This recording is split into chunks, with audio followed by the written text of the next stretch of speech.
এত গুনাহের পাহাড় আমাদের, এগুলো মাথায় আসলে, এগুলো মনে আসলে চোখের পানি না ফেলে থাকার কথা না।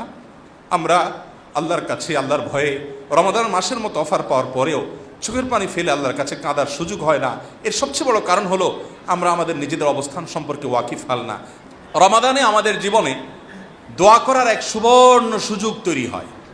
আমরা দোয়া থেকে আজকাল বেশিরভাগ মুসলিমরা বঞ্চিত। আমাদের তরুণ ভাইদের মধ্যে এরকম খুব কম সংখ্যক মানুষ পাওয়া যাবে যে আল্লাহর বান্দা তার গোটা জীবনে একটি বারের জন্য চোখের পানি ফেলে মালিকের কাছে একটু কাঁদতে পেরেছে। অনেক হতভাগা আছে, অনেক হতভাগা আছে। গোটা রমাদান জুড়ে হয়তো তিনি রোজা রেখেছেন, সিয়াম পালন করেছেন, সাহারি করেছেন, ইফতার করেছেন, তারাবি করেছেন, কোরআন তেলাওয়াত করেছেন, পড়ে শেষ করে খতম দিয়েছেন, অনেক ইবাদত করেছেন মাশাআল্লাহ। গোটা রমাদানে একটি বারের জন্য মালিকের কাছে নিজের গুনাহের জন্য আল্লাহর ভয়ে সন্ত্রস্ত হয়ে চোখের পানি ফেলেছেন, অথবা আল্লাহর নেয়ামত পাওয়ার আশা আল্লাহর মহাব্বতে একটু চোখের পানি ফেলেছেন। এরকম মানুষের সংখ্যা আমাদের সমাজে একেবারেই কম।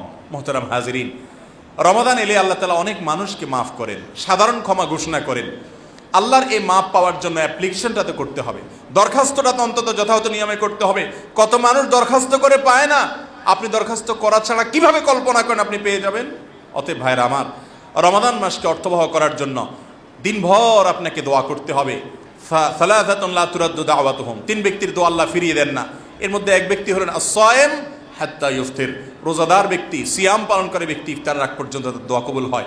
আপনি সিয়াম রেখেছেন, রোজা রেখেছেন, রমজান মাস চলছে, আপনি কাজ করছেন, আপনি বাসায় যাচ্ছেন, আপনি কোনো ব্যস্ততার মধ্যে আছেন, জাগতিক কোনো কাজ করছেন, অবসর বসে আছেন, আপনি আল্লাহর সাথে একটু কথা বলেন, আল্লাহকে নির্জনে একাকী আল্লাহর কাছে মনের চাহিদাগুলো নিবেদন করেন, একটু আল্লাহর ভয়ে চোখের পানি ফেলে দেন।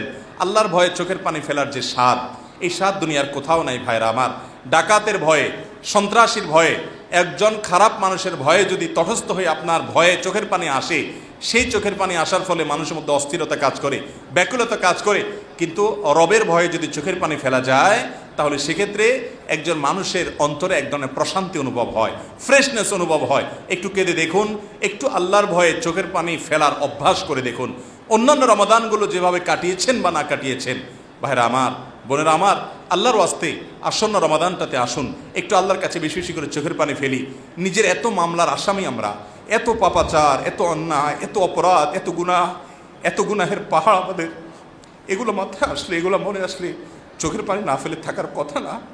আমরা আল্লাহর কাছে আল্লাহর ভয়ে রমাদান মাসের মতো অফার পাওয়ার পরেও চোখের পানি ফেলে আল্লাহর কাছে কাঁদার সুযোগ হয় না।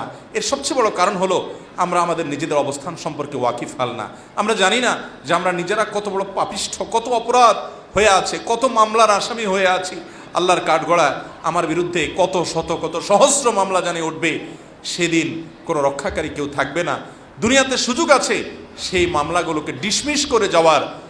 সেজন্য আল্লাহর কাছে চোখের পানি ফেলে আল্লাহর ভয়ে সন্ত্রস্ত হয়ে তওবা করে হারাম থেকে ফিরে এসে তাকওয়ার পথে নতুন জীবন গড়ে আল্লাহর কাছে ক্ষমা চাইলে আল্লাহ সব মাফ করে দিবেন। আল্লাহ ওয়াদা করেছেন যত পাপ করেছেন সব আল্লাহ মাফ করে দিবেন।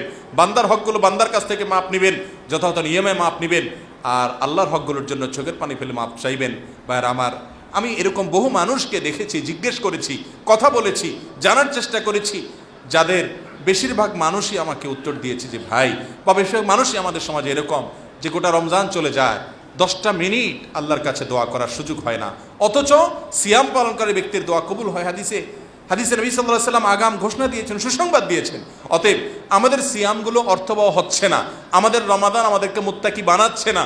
এর 3 নম্বর কারণ হলো দোয়া থেকে আমরা গাফেল, এবং দোয়া থেকে আমরা অনেক বেশি আজকাল উদাসীন। অতএব রমাদানে দোয়া করবেন দুটি সময়, এক দিনভর তো করবেনই, ইফতারের আগে বিশেষ করে দোয়া করবেন। ইফতারের আগে মেয়েরা ইফতারের প্রস্তুতি নিয়ে, আর আমরা পুরুষরা ইফতারি খাওয়ার জন্য মহড়া দিতে দিতে সময়টা চলে যায়, দোয়া করা হয় না। আর একটা সময় ভোর রাতের সময়টা, যখন আল্লাহ দুনিয়ার আসমানে নেমে এসে বান্দাকে ডেকে ডেকে তার চাওয়াগুলোকে পূরণ করেন, এত বড় সুযোগ বান্দার জীবনে আর কখনো আসে না। ভোর রাতের দোয়া এত গুরুত্বপূর্ণ একটা সময়। আফসোস যে বছর জুড়ে আমাদের দ্বারা এই সুযোগটা হয় না, আমরা ভোর রাতে উঠে দোয়া করতে পারি না। আমাদের তথাকথিত কর্মব্যস্ততা, আমাদের তথাকথিত জাগতিক সমস্ত কাজের চাপের কারণে এই টাইমে আমাদের ঘুমিয়ে থাকতে হয়, আমরা উঠতে পারি না। রমাদান মাস আমরা সাহারি খাওয়ার জন্য উঠি, সাহারি খাওয়ার জন্য আমরা সবাই উঠে থাকি। যেহেতু সাহারি গ্রহণের জন্য আমরা উঠে থাকি, অতএব এই ভোর রাতে আল্লাহর কাছে দোয়া করার যে সুবর্ণ সুযোগ, এই সুযোগটা রমাদান মাসে হাতছাড়া কোনো বুদ্ধিমান মানুষ করতে পারে না। এই জন্য ভাইরা আমার, সাহারি খেতে যখন উঠবেন 10টা মিনিট সময় হাতে নিয়ে একটু আগে সাহারিটা শেষ করে, অথবা সাহারি খাওয়ার আগে যদি হাতে থাকে সময়, তাহলে নির্জন কোনো একটা কক্ষে চলে যান। যে কক্ষে, যে রুমে কেউ নাই, দরজাটা বন্ধ করে দেন, নিজের গুনার কথা স্মরণ করে তওবা করে আল্লাহর কাছে একটু মাপ চান। বাড়ির ছাদে চলে যান, নির্জন কোনো জায়গায় চলে যান, মসজিদে যদি কেউ ওই সময় না থাকে মসজিদে চলে যান, একটু আল্লাহর কাছে চোখের পানি ফেলেন। আল্লাহ তাআলা আমাদের সকলকে রমাদানকে অর্থবহ করার জন্য বেশি থেকে বেশি আল্লাহর কাছে নিজের পাপাচারের কথা স্মরণ করে ক্ষমা চাওয়া, আল্লাহর নেয়ামতের কথা স্মরণ করে আল্লাহর মহাব্বতে চোখের পানি ফেলা, আল্লাহর কাছে দোয়া নিবেদন করার তৌফিক দান করুন। আমাদের অনেক ভাইরা আছেন কোরআন এবং হাদিস মোতাবেক চলার, সুন্নাহ মোতাবেক চলার চেষ্টা করেন, জীবনে বিশুদ্ধতার পথে চলার চেষ্টা করেন, কিন্তু দোয়া থেকে মাহরুম, দোয়া থেকে বঞ্চিত, দোয়া হয় না, দোয়া করা হয় না।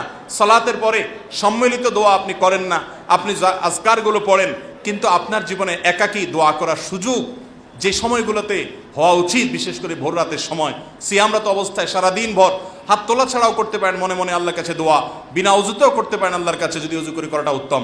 অতএব এই কাজটি আমাদের রোজাকে, আমাদের সিয়ামকে, আমাদের রমাদানকে অনেক বেশি অর্থবহ করে দিতে পারে ইনশাআল্লাহ। অতএব সিয়াম রেখে রমাদান মাস জুড়ে দোয়া করার চেষ্টা করবো তো ইনশাআল্লাহ।